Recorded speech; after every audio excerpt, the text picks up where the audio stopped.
શું નવનીત બાલદિયાએ સમાજનો ઉપયોગ કર્યો છે? કારણ કે નવનીત બાલદિયાએ હવે સમાજના આગેવાનોનો સાથ છોડીને કોઈ બીજો જ ખેસ ધારણ કરી લીધો છે. શું છે સમગ્ર માહિતી? વિગતે ચર્ચા કરીએ. નમસ્કાર, આપ જોઈ રહ્યા છો ચક્રવાત ન્યૂઝ. હું છું આપની સાથે નિધિ.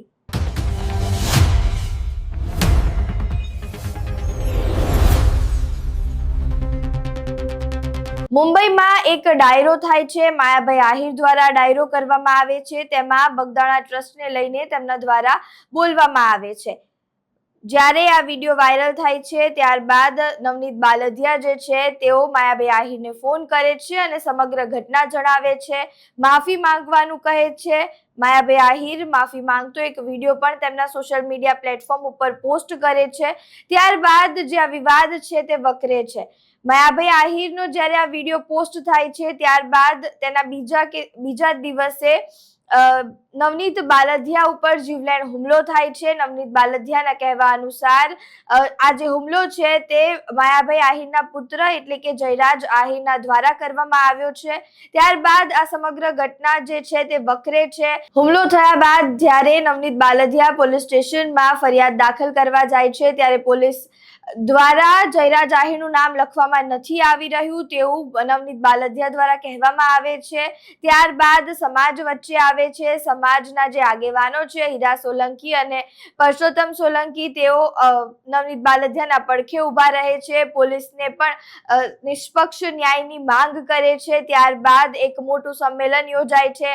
હીરા સોલંકી દ્વારા સમગ્ર કોળી સમાજને લઈને ગાંધીનગર જાય છે. ગાંધીનગરમાં પણ બધા ભેગા થઈને મુખ્યમંત્રીને એક પત્ર આપે છે અને એસઆઈટીની માંગ કરે છે. સ્પેશિયલ ઇન્વેસ્ટિગેશન ટીમ બને છે. ત્યારબાદ જે જયરાજ આહિર છે તેની ધરપકડ કરવામાં આવે છે. જો કે થોડા દિવસ બાદ તેમને જામીન મંજૂર થતા તેઓ જેલથી બહાર આવી જાય છે. પરંતુ હવે જ્યારે આ કેસ છે તેમાં હીરા સોલંકી અને પરસોત્તમ સોલંકીએ નવનીત બાલદિયાનો સમગ્ર જે આ ઘટના છે તે દરમિયાન તેમનો સાથ આપ્યો છે. તેમને ન્યાય અપાવવાની જે પૂરી પ્રક્રિયા છે તે કરવામાં આવી છે. ત્યારબાદ પણ હવે સમાચાર સામે આવી રહ્યા છે કે નવનીત બાલદિયાએ કોંગ્રેસનો ખેસ ધારણ કર્યો છે. ગઈકાલે ભાવનગરમાં તેઓએ કોંગ્રેસનો ખેસ અમિત ચાવડા દ્વારા ધારણ કર્યો છે. વિધિવત રીતે તેઓ હવે કોંગ્રેસમાં જોડાઈ ચૂક્યા છે અને કોંગ્રેસમાં જોડાયા બાદ તેઓ એવું નિવેદન આપી રહ્યા છે, એવું કહી રહ્યા છે કે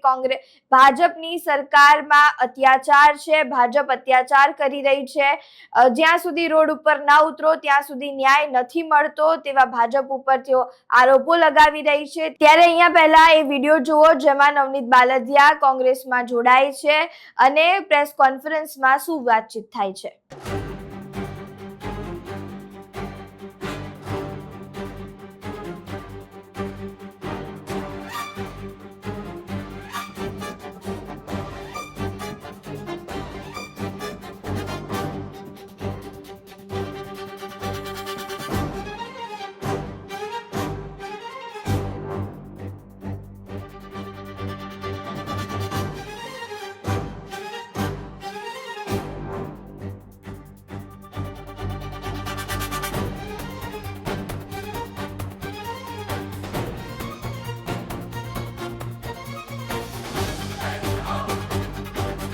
નવનીત બાલદિયાને જે બગદાણા વિવાદ થયો તેમાં સમગ્ર જે કોળી સમાજના આગેવાનો છે તેઓ આગળ આવ્યા હતા. પક્ષ ભૂલીને સમાજ માટે તેઓ ઊભા રહ્યા હતા અને તેમને ન્યાય અપાવવાની પૂરેપૂરી કોશિશ કરી હતી.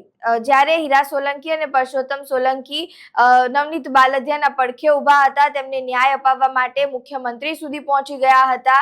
સ્પેશિયલ ઇન્વેસ્ટિગેશન ટીમની પણ તેઓએ રચના કરાવડાવી હતી. ત્યારથી એવું લાગી રહ્યું હતું કે તેઓ નવનીત બાલદિયા જે છે તે ભાજપમાં જોડાશે, પરંતુ હવે તેઓ કોંગ્રેસમાં જોડાઈ ચૂક્યા છે. ત્યારબાદ હીરા સોલંકીની પણ પ્રતિક્રિયા સામે આવી છે.